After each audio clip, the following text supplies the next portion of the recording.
Hello friends, today we're going to continue our fourth episode on these Wallflower series inspired by the Bridgertons.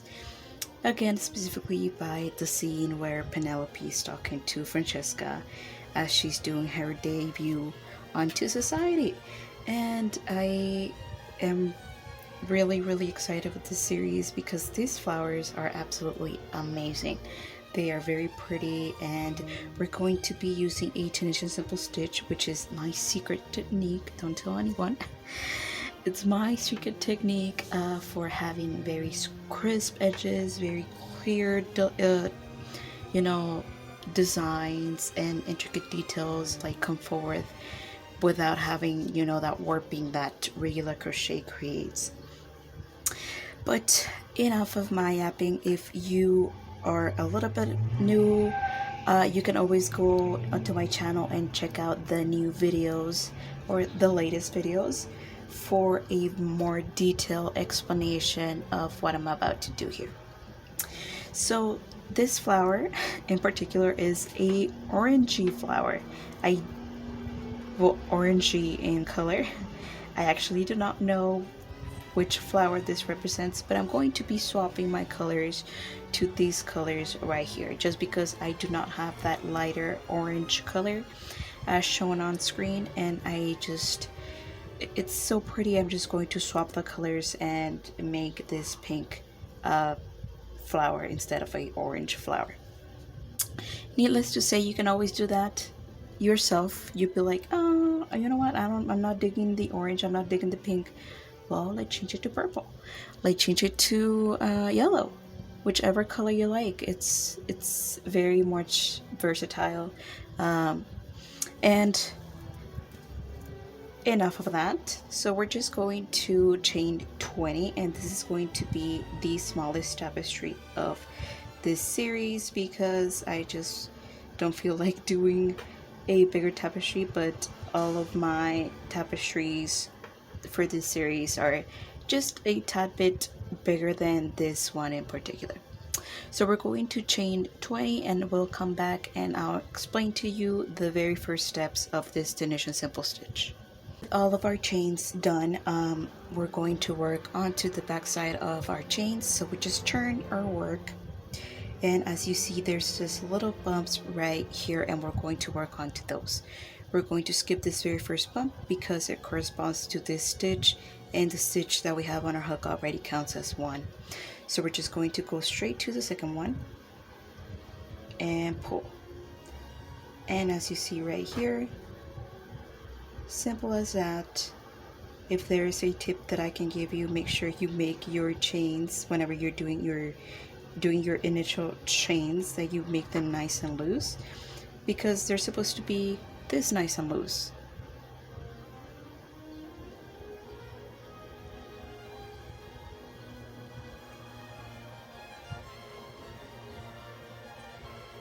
So your hook should look just like mine. I think you can actually get away with using a regular crochet hook if for by any reason you run out of space from your hook. You can always attach like a little string to your hook, so if it goes over, it's not a big of a deal, but all your stitches should fit on your hook right here.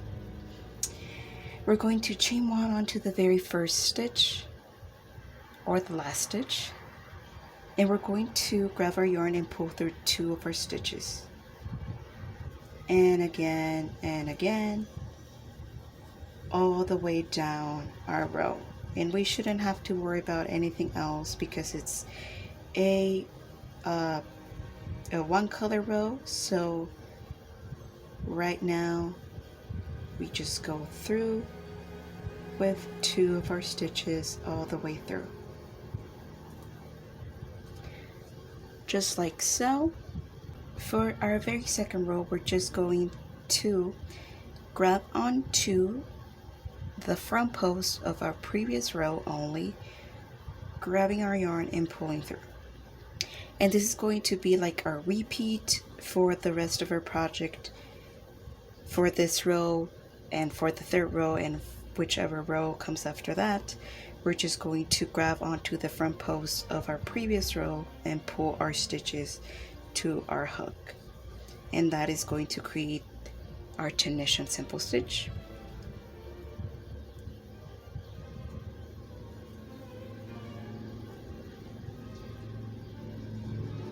So we're just going to do 11 stitches with this background color, and we're going to introduce our very second color right now, which is going to be the beginning of our stem for our flower, and it's going to be this lighter green tone. And just like we've been doing before, we just insert our hook onto that front post, and instead of pulling with that beige color, we're just going to pull with our second color. And then for the rest of our row, we're just going to drop our green, pick up our beige color or our background color, and continue to do all the way down this row.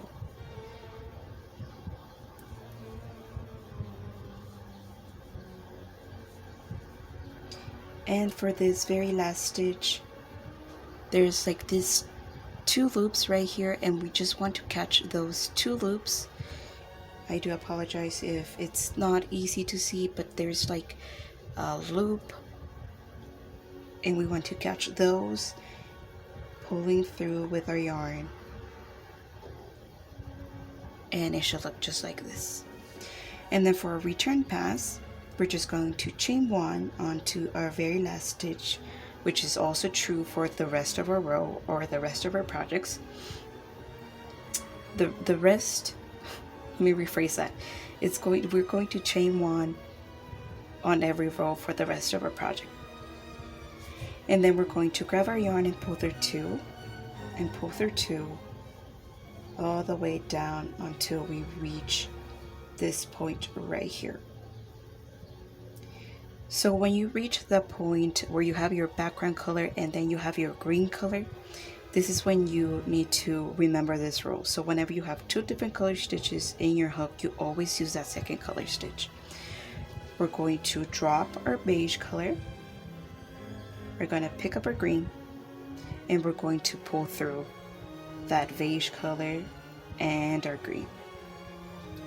Again, that same rule applies. If we have 2 different color stitches in your hook, you always use that second color stitch.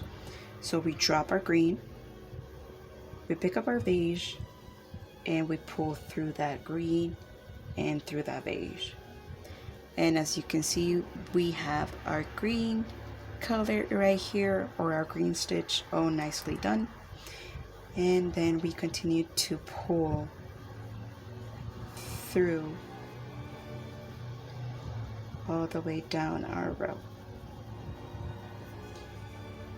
And this is it. This is actually the basics down to your foundation chains, to your color change. This is all you need to know for this pixel pattern tapestry to follow along. Of course, if you're reading the pattern with me, each square is a stitch, and all the stitches that you count right here in your hook are the number of stitches for each square. Again, if you want a more detailed explanation, there's videos on my channel for this.